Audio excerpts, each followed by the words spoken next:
Hello, welcome to law excellence. ఇవాల్టి వీడియోలో మనం ఈనాడు, సాక్షి మరియు నమస్తే తెలంగాణ పేపర్స్లోని ఇంపార్టెంట్ కరెంట్ అఫైర్స్ గురించి డిస్కస్ చేసుకుందాం. ఇవాల్టి మన ఫస్ట్ ఆర్టికల్ వచ్చేసి ఎరువుల మీద ఇచ్చేటటువంటి రాయితీని కేంద్రం భారీగా పెంచినటువంటి నేపథ్యంలో, అంటే మన దేశ చరిత్రలోనే అత్యధికంగా గత ఏడాది 2020-21కి సంబంధించి 1,34,000 కోట్ల రూపాయలని ఎరువుల రాయితీకి చెల్లించింది. ఈ ఏడాది కేంద్ర బడ్జెట్లో ముందుగా 79,530 కోట్లు ఇచ్చినా కూడా రీసెంట్గా 94,305 కోట్ల రూపాయలని దానికి పెంచాల్సి వచ్చింది. అంతర్జాతీయ మార్కెట్లో ఎరువుల ధరల్ని శాసిస్తూ ఉన్నటువంటి విదేశీ కంపెనీలకి సంబంధించి ముడి సరుకుల ధరలు అనేవి అవి పెంచేయటంతో కేంద్ర బడ్జెట్లో వేసినటువంటి అంచనాలన్నీ తారుమారయ్యాయి.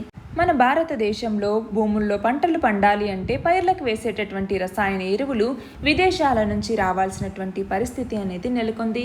లాస్ట్ ఇయర్ చూసుకుంటే 1,30,00,000 టన్నుల వరకు DAP, యూరియా ఎరువుల్ని విదేశాల నుంచి దిగుమతి చేసుకున్నాం.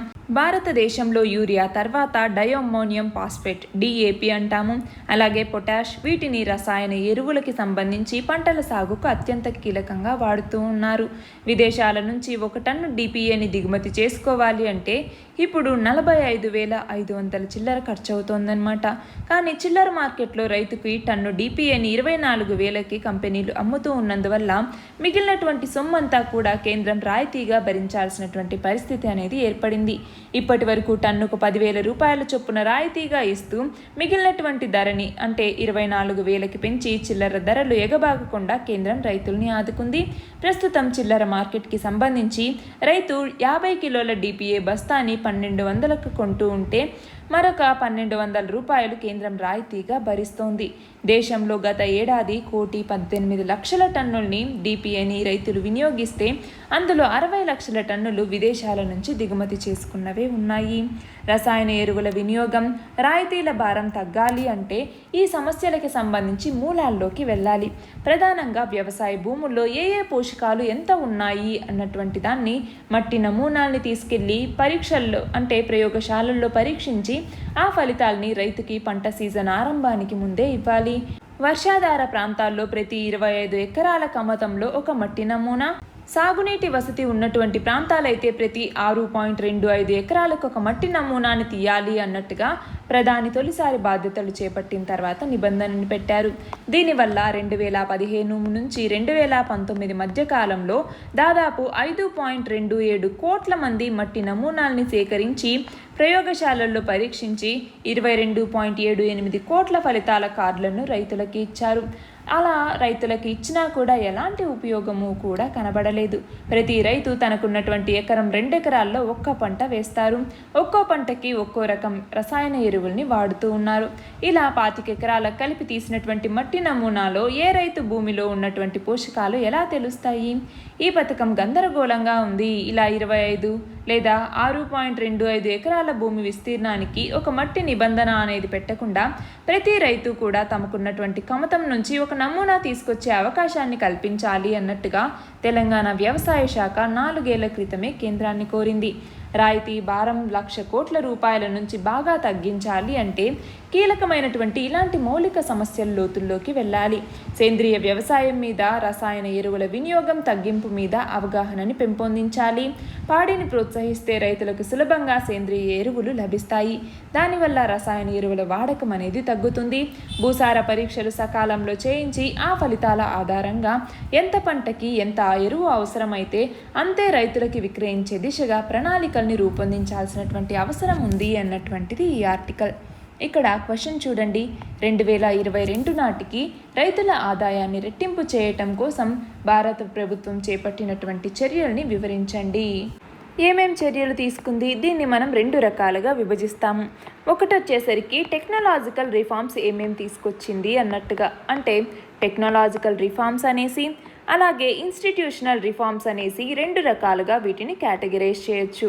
ఇందులో టెక్నాలజికల్ రిఫార్మ్స్ అంటే ఏంటి? ఒకటి వచ్చేసి ఈ నామ్ అన్నటువంటి దాన్ని తీసుకొచ్చిందా, నేషనల్ అగ్రికల్చరల్ మార్కెట్ అనేసి APMCs, agricultural produce marketing committees అంటాము.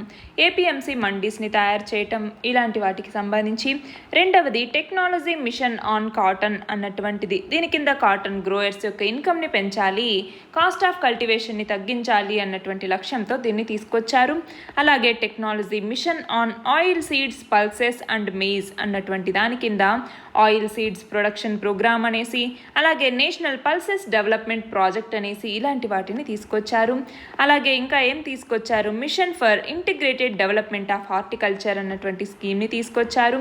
అలాగే షుగర్ టెక్నాలజీ మిషన్ని తీసుకురావటం జరిగింది. అలాగే national mission on sustainable agriculture అన్నటువంటి దాన్ని తీసుకొచ్చారు.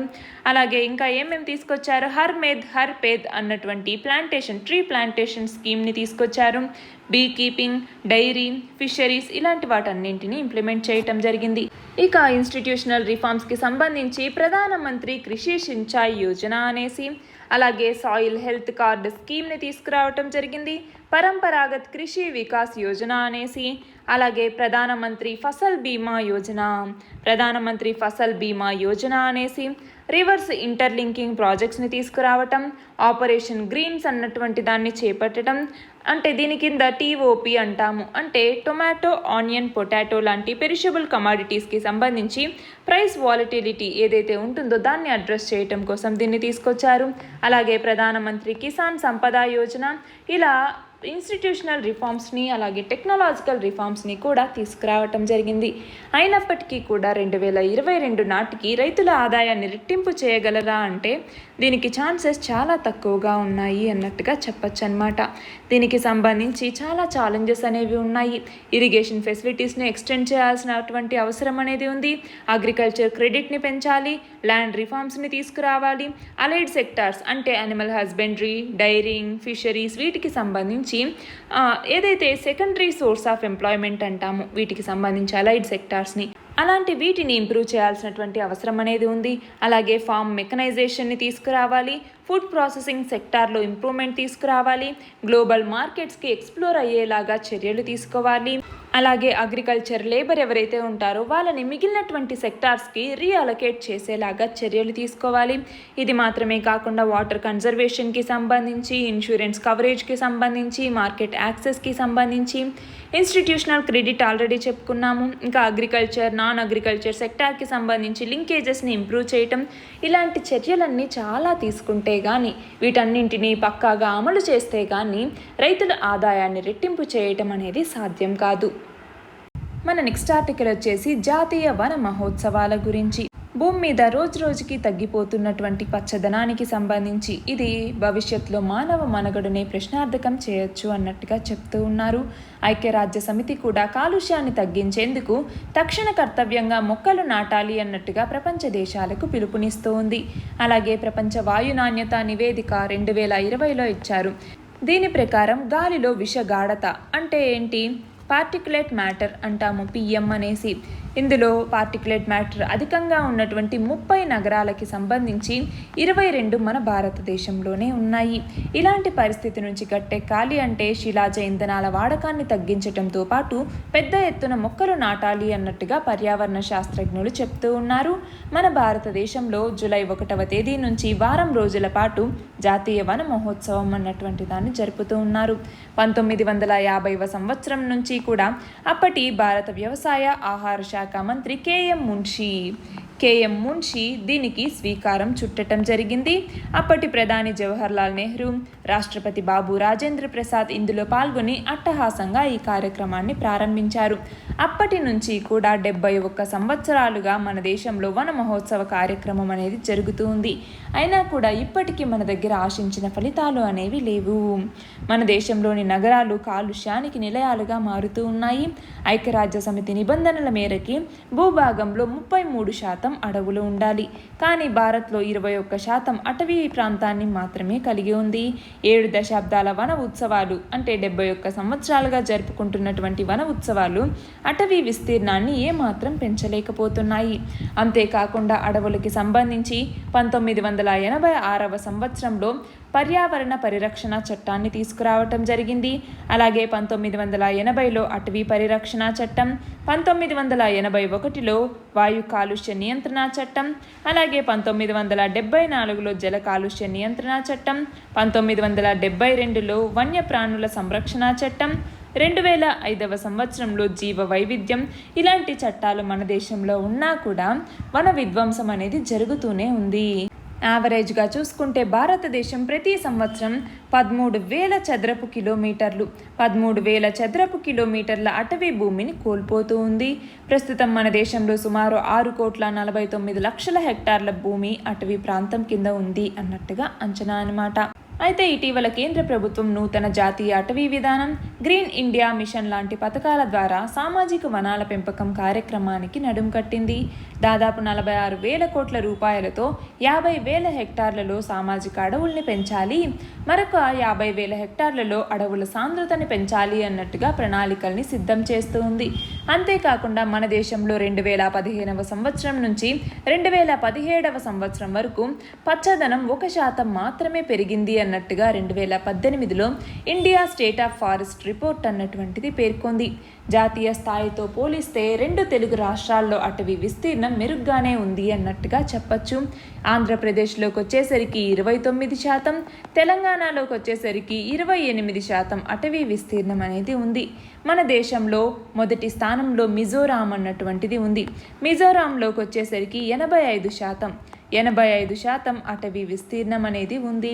తెలంగాణ ప్రభుత్వం హరితహారం అన్నటువంటి కార్యక్రమం కింద మొక్కలు నాటే కార్యక్రమాన్ని చేపడుతుంది.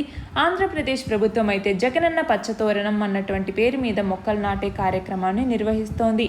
ఇంతకుముందు ఉమ్మడి ఆంధ్రప్రదేశ్ ముఖ్యమంత్రిగా దివంగత ఎన్టీ రామారావు నేతృత్వంలో 1986వ సంవత్సరంలో పైలట్ ప్రాజెక్టుగా చెట్టు పట్టా అన్నటువంటి పథకం విజయవంతమైంది.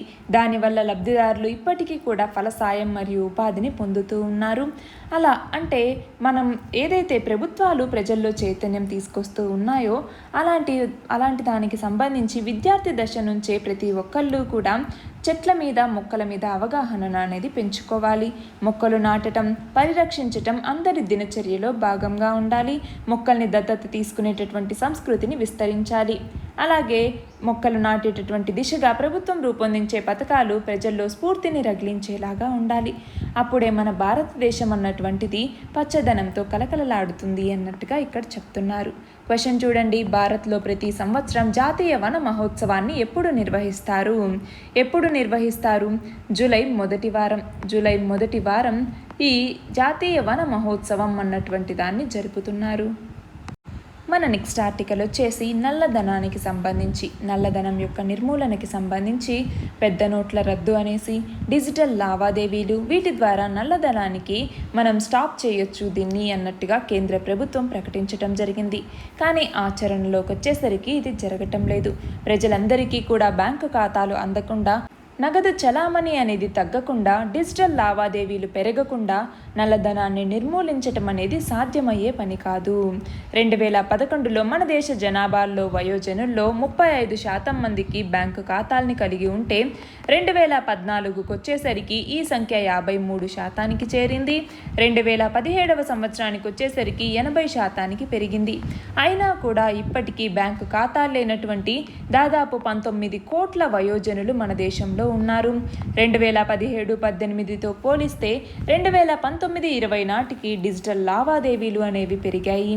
2016లో పెద్ద నోట్ల రద్దు సమయంలో దేశంలో మొత్తం కరెన్సీ అన్నటువంటిది 17.54 లక్షల కోట్లుగా ఉంటే 2021 మార్చి నాటికి 28.27 లక్షల కోట్లకి పెరిగింది. 2015-16వ సంవత్సరంలో పెద్ద నోట్ల రద్దుకు ముందే కరెన్సీలో వీటి వాటా 86.4% ఉంటే 2016-17లోకి వచ్చేసరికి వీటి వాటా 73.4%కి తగ్గింది. అయితే మళ్ళీ 2020-21కి వచ్చేసరికి 85.7%కి పెరిగింది. అంటే పెద్ద నోట్ల రద్దు తర్వాత డిజిటల్ లావాదేవీలు పెరిగినా కూడా మన దేశంలో కరెన్సీ చలామణి, పెద్ద నోట్ల శాతం అనేది ఇంతకు ముందు కన్నా అధికమయ్యాయి అన్నట్టుగా మనం చెప్పచ్చు. కాబట్టి 2019 మన ఎన్నికల్లో చూసుకుంటే దాదాపు 3,500 కోట్ల విలువైనటువంటి నగదు, మద్యం, మారక ద్రవ్యాలు వీటిని ఎన్నికల సంఘం స్వాధీనం చేసుకుంది. అంటే స్వాధీనం చేసుకున్నవే 3,500 కోట్లు విలువ ఉంటే ఇక స్వాధీనం చేసుకోకుండా పంచినవి ఇలాంటివి ఎంత ఉంటాయన్నది మనం అర్థం చేసుకోవచ్చు. ఆ ఎన్నికల్లో అంటే 2019 ఎన్నికల్లో మొత్తం 543 నియోజకవర్గాల్లో ఒక్కొక్క దాంట్లో సగటున 15 మంది అభ్యర్థులు పోటీ చేశారు. ఒక అంచనా ప్రకారం చూస్తే ఎన్నికలకు వీళ్ళు చేసినటువంటి ఖర్చు దాదాపు 16,000 కోట్ల రూపాయలు ఉంటుంది అన్నట్టుగా అంచనా. ఎన్నికల సంఘం నిబంధనల మేరకి లోక్సభ స్థానాలకి సంబంధించి ఒక వ్యక్తి గరిష్టంగా 70 లక్షల రూపాయల వరకు ఖర్చు చేయొచ్చు. ఈ లెక్కను చూస్తే మొత్తం అభ్యర్థుల ఎన్నికల ఖర్చు 5,700 కోట్ల వరకు ఉండాలి. అయినా కూడా ఎన్నికల సంఘం స్వాధీనం చేసుకున్నటువంటి 3,500 కోట్ల నగదుతో పాటు అభ్యర్థులు అదనంగా పెట్టినటువంటి ఖర్చు సుమారు 6,800 కోట్ల వరకు ఉంటుంది. అంటే దీన్ని బట్టి మన దేశంలో నల్లధనం అన్నటువంటిది నియంత్రణ లేకుండా ఎలా చలామణి అవుతుందో అన్నటువంటిది మనకి తెలుస్తోంది. దీన్ని ఏం చేయాలి మరి? ప్రస్తుతం నల్లధనాన్ని నివారించాలి అంటే ప్రభుత్వాలు ప్రజల్లో ఆర్థిక అక్షరాస్యతని పెంచాలి. అక్షరాస్యత కాదండి, ఆర్థిక అక్షరాస్యత, డిజిటల్ లిటరసీ అంటాము. అలాగే డిజిటల్ లావాదేవీల్ని ప్రోత్సహించి వాటి యొక్క రుసుముల్ని తగ్గించాలి. వాటి విషయంలో భద్రతకి భరోసానివ్వాలి. మన దేశంలో కరెన్సీని దశల వారీగా గణనీయంగా తగ్గించాలి. విదేశీ పెట్టుబడుల విధానాలకి సంబంధించి వాటి చట్టాల్లో మార్పులు తీసుకురావాలి. ఎలక్టోరల్ బాండ్ల ద్వారా రాజకీయ పార్టీలకు విరాళాలు ఇచ్చేటటువంటి దాతల వివరాలను వెల్లడించి వాటిని ఆదాయ పన్ను పరిధిలోకి తీసుకురావాలి. అలాగే రాజకీయ పార్టీలని సమాచార హక్కు చట్టం కిందికి తీసుకొచ్చి వాటికి ఆదాయ పన్ను మినహాయింపుని రద్దు చేయాలి. ప్రజలు స్పష్టమైనటువంటి అవగాహనతో ప్రశ్నించినప్పుడే పాలకుల్లో మంచి కదలిక అనేది వస్తుంది అన్నట్టుగా ఈ ఆర్టికల్. ఇక్కడ క్వశ్చన్ చూడండి, బ్యాంకు ఖాతాలు లేని వయోజనులతో భారతదేశం ఎన్నవ స్థానంలో ఉంది? ఎన్నవ స్థానంలో ఉంది? 2వ స్థానంలో ఉంది. మొదటి స్థానంలో చైనా అనేది ఉంది. మన నెక్స్ట్ ఆర్టికల్ వచ్చేసి వ్యాక్సినేషన్ ప్రక్రియ గురించి. వ్యాక్సినేషన్ ప్రక్రియ ప్రస్తుతం మన దేశంలో ఉన్నటువంటి అన్ని ప్రాంతాల్లో సాగుతూ ఉంది. కొన్ని ప్రాంతాల్లో లాక్డౌన్ ఎత్తివేస్తూ ఉంటే వైరస్ తీవ్రత అనేది తగ్గుముఖం పట్టింది అన్నట్టుగా అనుకోవటం సరికాదు. ఎందుకు అంటే ఇలా వైరస్ అన్నది తగ్గుముఖం పడుతున్నటువంటి వేళ ఎక్కువ మంది బయట తిరగటం, వ్యాక్సిన్లు వేయించుకోవటానికి సుముఖతను వ్యక్తం చేయకపోవటం, వీటి వల్ల మళ్ళీ కరోనా వైరస్ విజృంభించే అవకాశం ఉంటుంది. అలాగే భారత ప్రభుత్వం కూడా ప్రస్తుతం ఉన్నటువంటి ఆరోగ్య అత్యవసర పరిస్థితికి సంబంధించి పార్లమెంటరీ సభా కమిటీలు వీటిని అంచనా వేసి ప్రభుత్వాన్ని అలాగే విధాన నిర్ణేతలని నిలదీసినప్పుడు మాత్రమే వ్యాక్సినేషన్, వైరస్ సంబంధిత విధానాల మీద ప్రజలకి విశ్వాసం అనేది పెరుగుతుంది. ప్రతి ఒక్కళ్ళకి కూడా వ్యాక్సిన్ వేయించుకునేలాగా ప్రభుత్వం వివిధ చర్యల్ని తీసుకోవాల్సినటువంటి అవసరం అనేది ఉంది. ప్రపంచవ్యాప్తంగా ఉన్నటువంటి పార్లమెంట్లలో ఆరోగ్య అధికారులు, శాస్త్ర సాంకేతిక సలహాదారులు, వ్యాక్సిన్ కంపెనీలతో ముడిపడి ఉన్నటువంటి సభా సంఘాలు ఇవన్నీ కూడా ప్రజలకి జవాబుదారీగా ఉంటూ ఉన్నాయి. బ్రిటన్లో ప్రతినిధుల సభకు చెందినటువంటి కోవిడ్-19 కమిటీ ఆర్థిక వ్యవస్థ మీద మహమ్మారి కలిగించే ప్రభావాల్ని అంచనా వేస్తోంది.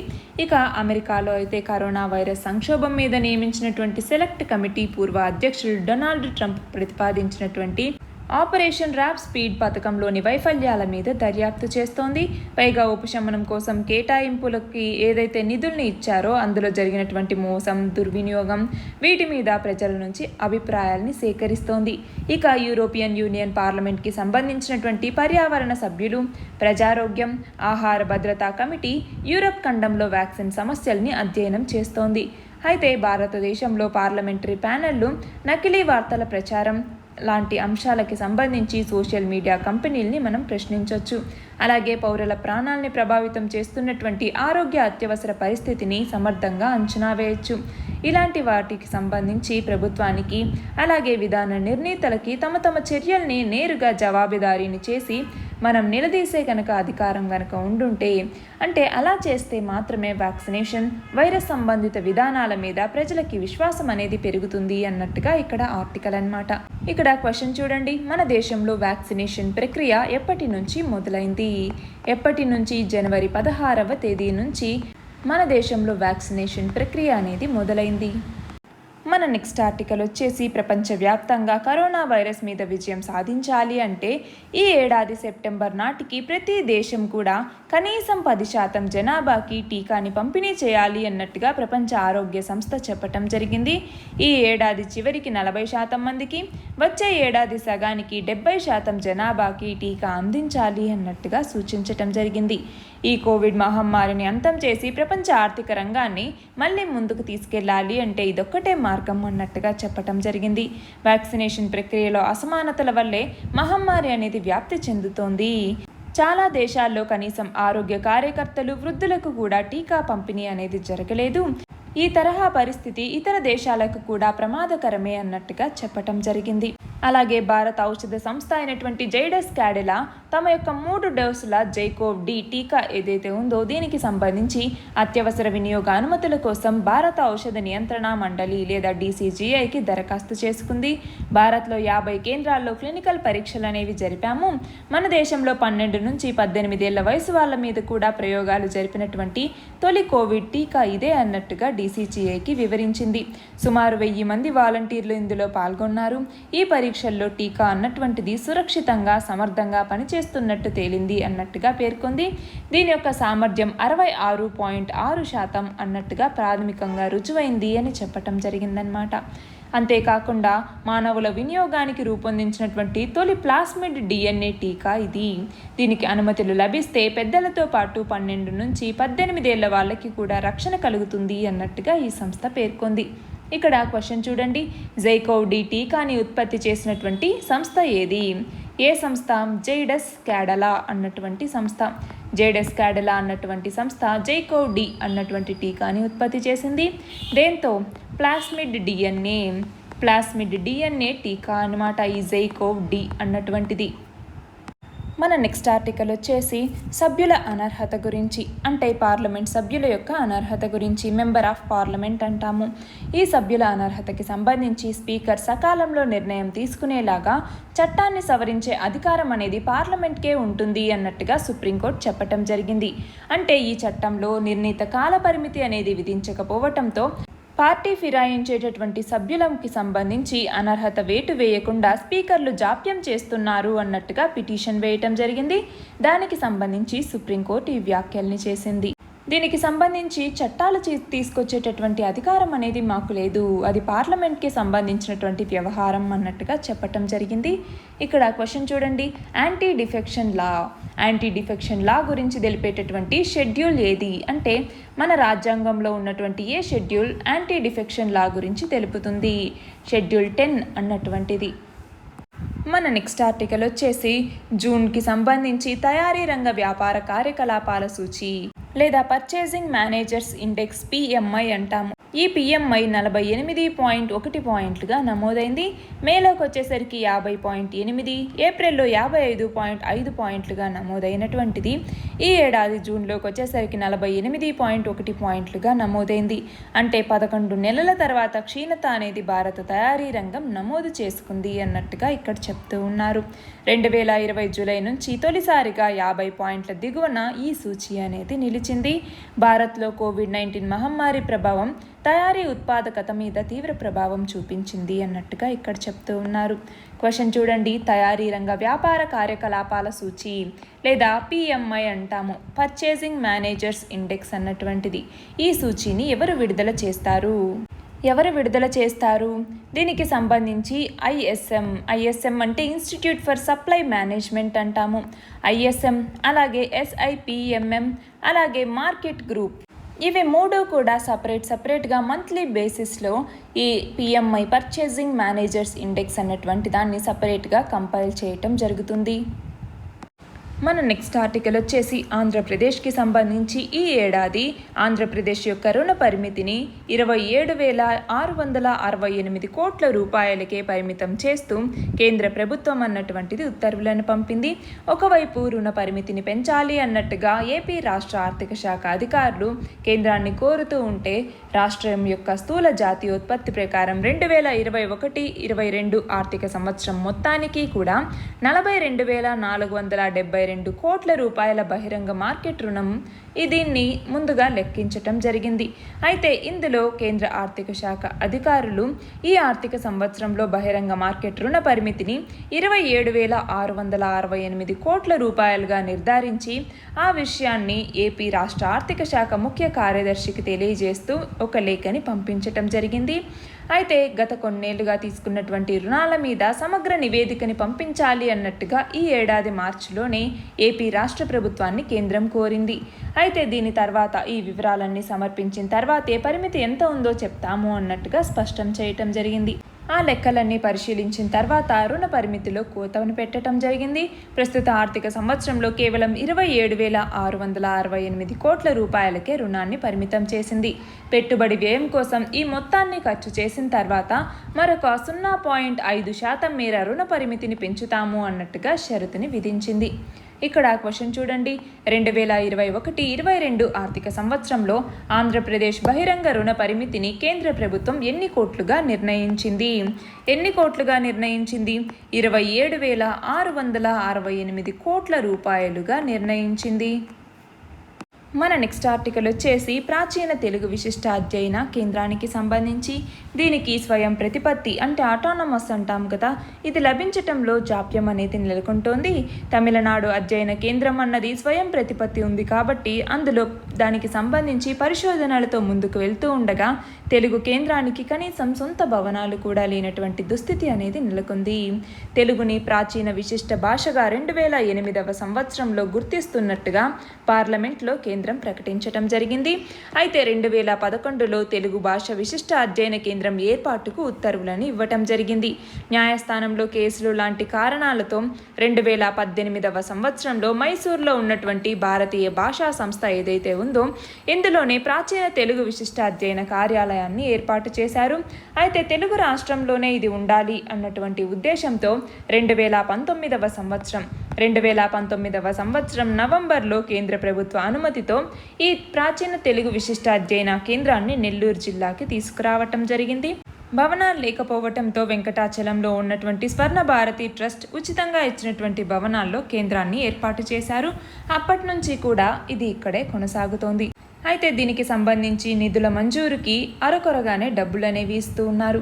గత ఏడాది 1,27,00,000ని విడుదల చేయగా ఈసారి తెలుగు, కన్నడ, మలయాళం, ఒడియా వీటన్నింటికీ కలిపి కేవలం 3,32,00,000 మాత్రమే ఇవ్వటం జరిగింది. అదే స్వయం ప్రతిపత్తి ఉన్నటువంటి తమిళ సంస్థకి అయితే గత ఏడాది 14.80 కోట్ల రూపాయలని కేంద్రం విడుదల చేసింది. అయితే తెలుగు కేంద్రానికి సంబంధించి ఇస్తున్నటువంటి నిధులు అనేవి సరిపోవటం లేదు. అలాగే తెలుగు కేంద్రానికి ఇప్పటికీ ఒక ప్రత్యేక వెబ్సైట్ అనేది లేదు. భారతీయ భాషా సంస్థ వెబ్సైట్లోనే ప్రస్తుతం వివరాల్ని ఉంచుతూ ఉన్నారు. ఎవరికైనా కూడా తెలుగు సాహిత్యం, తాళపత్ర గ్రంథాలు, భాషకి సంబంధించినటువంటి ఏ సమాచారం కావాలి అన్నా కూడా వెబ్సైట్ తప్పనిసరిగా ఉండాలి. తమిళం, కన్నడ భాషలకి ప్రత్యేక వెబ్సైట్ అనేది ఉండగా ఇప్పుడు తెలుగు, ఒడియా, మలయాళం ఇవి మాత్రం ఈ వెబ్సైట్లో సమాచారం అనేది లేదు. కాబట్టి వాటికి సంబంధించి భారతీయ భాషా సంస్థ వెబ్సైట్లోనే వివరాల్ని పెడుతూ ఉన్నారు. అంటే దీన్ని బహుభాషల్లో సమాచారం వచ్చేలాగా రూపొందించాల్సి ఉంటుంది. ఇక్కడ క్వశ్చన్ చూడండి. ప్రాచీన తెలుగు విశిష్ట అధ్యయన కేంద్రం ఎక్కడ ఉంది? ఎక్కడ ఉందండి? నెల్లూరు జిల్లాలో ఈ ప్రాచీన తెలుగు విశిష్ట అధ్యయన కేంద్రం అనేటటువంటిది ఉంది. ఎప్పుడు ఏర్పాటు చేశారు? 2019 నవంబర్లో ఉపరాష్ట్రపతి వెంకయ్య నాయుడు గారి చొరవతో ఇక్కడ ఏర్పాటు చేయటం జరిగింది. మన నెక్స్ట్ ఆర్టికల్ వచ్చేసి లేబర్ కోడ్స్కి సంబంధించింది. దేశంలో 2020లో ఏదైతే 4 కొత్త కార్మిక స్మృతులు లేదా లేబర్ కోడ్స్ అన్నవి తీసుకొచ్చారో వాటిని ఈ ఏడాది అక్టోబర్ 1 నుంచి అమలు చేసేందుకు కేంద్ర కార్మిక శాఖ అన్నటువంటిది ఆలోచిస్తోంది. దీనికి సంబంధించి రాష్ట్రాల్లో తమ యొక్క పరిధిలో పూర్తి చేయాల్సినటువంటి ప్రక్రియ అంతా కూడా సెప్టెంబర్ నాటికి పూర్తవుతుంది. కాబట్టి వీటిని అక్టోబర్ 1 నుంచి అమలు చేయాలి అన్నట్టుగా భావిస్తోంది. ముందుగా జూలై 1 నుంచే దీన్ని అమలు చేయాలి అనుకున్నా కూడా కుదరలేదన్నమాట. అయితే దీనికి సంబంధించి మొత్తం 4 కొత్త కార్మిక స్మృతుల్లో వేతనాలకి సంబంధించినటువంటి కోడ్ని 2019 ఆగస్టులో పార్లమెంట్ ఆమోదించింది. మిగిలినటువంటి 3 లేబర్ కోడ్స్ అంటే పారిశ్రామిక సంబంధాలకి సంబంధించి, వృత్తిపరమైనటువంటి భద్రత, ఆరోగ్యం, పని వాతావరణానికి సంబంధించి, సామాజిక భద్రతకి సంబంధించి ఏదైతే లేబర్ కోడ్స్ ఉన్నాయో ఇవి 2020 సెప్టెంబర్లో ఆమోదం పొందాయి. దాదాపు 100కు పైగా రాష్ట్ర స్థాయి, 40కి పైగా కేంద్ర స్థాయి కార్మిక చట్టాల్ని మొత్తం 4 లేబర్ కోడ్స్ కిందికి తీసుకురావాలి అన్నటువంటిది దీని యొక్క ఆలోచన అన్నమాట. వీటికి సంబంధించి నోటిఫికేషన్ ఇచ్చిన తర్వాత ఇవి అమల్లోకి వస్తాయి. ఈ నోటిఫికేషన్ ఇచ్చేందుకు గాను రాష్ట్రాలు పూర్తి చేయాల్సినటువంటి ప్రక్రియ కోసం వీటితో సంప్రదిస్తూ ఉన్నారు. ఇక్కడ క్వశ్చన్ చూడండి, 2019, 2020లో ఆమోదం పొందినటువంటి 4 కార్మిక స్మృతులు లేదా 4 లేబర్ కోడ్స్ ఏవి? ఒకటి వచ్చేసి వేజెస్ కోడ్, దీనిని 2019లో ఆమోదించటం జరిగింది పార్లమెంట్. రెండవది వచ్చేసరికి సోషల్ సెక్యూరిటీ కోడ్, మూడవది occupational safety, health and working condition code, నాలుగవది ఇండస్ట్రియల్ రిలేషన్ కోడ్. ఈ మూడింటిని కూడా 2020వ సంవత్సరంలో ఆమోదించారు. మన నెక్స్ట్ ఆర్టికల్ వచ్చేసి వ్యవసాయంలో రసాయనాల యొక్క వినియోగాన్ని తగ్గించి సేంద్రియ పద్ధతుల మీద అవగాహన పెంపొందించాలి అన్నట్టుగా ఏపీ వ్యవసాయ శాఖ మంత్రి అధికారులకు సూచించారు. రైతులకి రెట్టింపు ఆదాయం, నాణ్యమైనటువంటి ఉత్పత్తులు, భూసార అభివృద్ధి, మెరుగైనటువంటి మరియు ఆరోగ్యవంతమైనటువంటి సమాజ నిర్మాణం, వీటినే లక్ష్యాలుగా త్వరలోనే సేంద్రియ వ్యవసాయ పాలసీని తీసుకొస్తాము అన్నట్టుగా చెప్పటం జరిగింది. కొత్త పంటల సాగు ప్రారంభం నుంచే రైతులని సేంద్రియ వ్యవసాయ విధానాల మీద ప్రోత్సహించాలి అన్నట్టుగా ఇక్కడ సూచించటం జరిగింది. 2021-22 సంవత్సరంలో కనీసం కొత్తగా 10,000 ఎకరాల్లో మల్బరీ సాగు జరిగే దిశగా రైతుల్ని ప్రోత్సహించాలి అన్నట్టుగా అధికారులను ఆదేశించారు. అంటే మల్బరీ అంటే పట్టు పరిశ్రమకి సంబంధించింది, సెరికల్చర్ అంటాము. దీనికి సంబంధించి గ్రామ సచివాలయాల్లో పనిచేస్తున్నటువంటి వ్యవసాయ, ఉద్యాన, పట్టు సహాయకులని పట్టు పరిశ్రమ విస్తరణలో ఉపయోగించుకోవాలి అన్నట్టుగా చెప్పటం జరిగింది. ప్రభుత్వం నియమించినటువంటి 400 మంది విలేజ్ సెరికల్చర్ అసిస్టెంట్స్కి పూర్తి స్థాయిలో సాంకేతిక శిక్షణ ఇవ్వాలి అన్నట్టుగా సూచించటం జరిగింది. అంతేకాకుండా డాక్టర్ వైఎస్ఆర్ పట్టుబడి అంటే పొలంబడి అన్నట్టుగా తీసుకొచ్చాం కదా, అందులో భాగంగా పట్టు పరిశ్రమకి సంబంధించి డాక్టర్ వైఎస్ఆర్ పట్టుబడి అన్నటువంటి కార్యక్రమం ద్వారా రైతులకి శిక్షణ అందించాలి. పట్టు ధరలు అనేవి తగ్గకుండా చర్యలు తీసుకోవాలి. దీనికోసం పట్టు కొనుగోలు చేసే వాళ్ళని ప్రోత్సహించాలి అన్నట్టుగా ఇక్కడ చెప్తూ ఉన్నారు. క్వశ్చన్ చూడండి, మన దేశపు మొట్టమొదటి పూర్తి ఆర్గానిక్ స్టేట్ ఏది?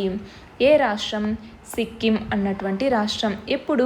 2016వ సంవత్సరంలోనే ఇది ఫుల్లీ ఆర్గానిక్ స్టేట్గా డెవలప్ అయింది. ఇవాల్టి లాస్ట్ ఆర్టికల్ వచ్చేసి తెలంగాణ రాష్ట్రంలో జల విద్యుత్ ఉత్పత్తి అనేది గణనీయంగా పెరిగింది అన్నట్టుగా చెప్తూ ఉన్నారు.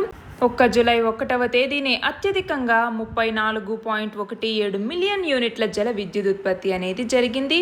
ప్రస్తుత సీజన్లో ఇదే ఇప్పటి వరకు అత్యధిక ఉత్పత్తి అన్నట్టుగా చెప్తున్నారు. రాష్ట్రంలో ఉన్నటువంటి జల విద్యుత్ కేంద్రాల యొక్క స్థాపిత సామర్థ్యంలో 100%కి సంబంధించి అంటే 100% మేరకి విద్యుత్ ఉత్పత్తి జరపాలి అన్నట్టుగా జెన్కోని ఆదేశిస్తూ రాష్ట్ర ప్రభుత్వం ఉత్తర్వులు జారీ చేసింది. దీంతో జెన్కో అన్నటువంటిది ఉత్పత్తిని పెంచింది.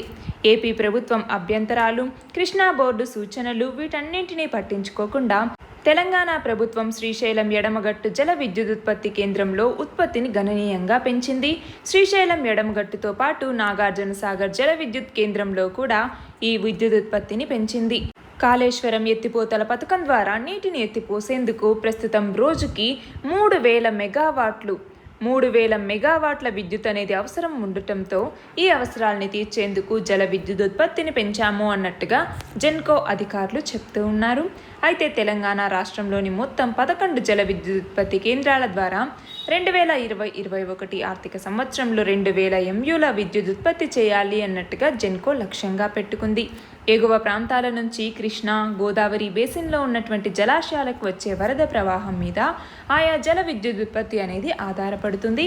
ఈ ఏడాది వర్షాలు గనక బాగా పడితే ఆగస్ట్, సెప్టెంబర్ లోపల గనక జలాశయాలు నిండితే లక్ష్యానికి మించి విద్యుత్ ఉత్పత్తి చేయడానికి అవకాశం ఉంది అన్నట్టుగా జెన్కో అధికారులు చెప్తున్నారు. ఇక్కడ క్వశ్చన్ చూడండి, తెలంగాణ రాష్ట్రంలోని మొత్తం 11 జల విద్యుత్ కేంద్రాల ద్వారా 2021-22 సంవత్సరానికి గాను ఎన్ని MUల విద్యుత్ ఉత్పత్తి చేయాలి అని జెన్కో లక్ష్యంగా పెట్టుకుంది? ఎన్ని వేల ఎంయూలు? 2000 ఎంయూలు. 2000 ఎంయూల జల విద్యుత్ ఉత్పత్తిని చేయాలి అన్నట్టుగా జెన్కో లక్ష్యంగా పెట్టుకుంది.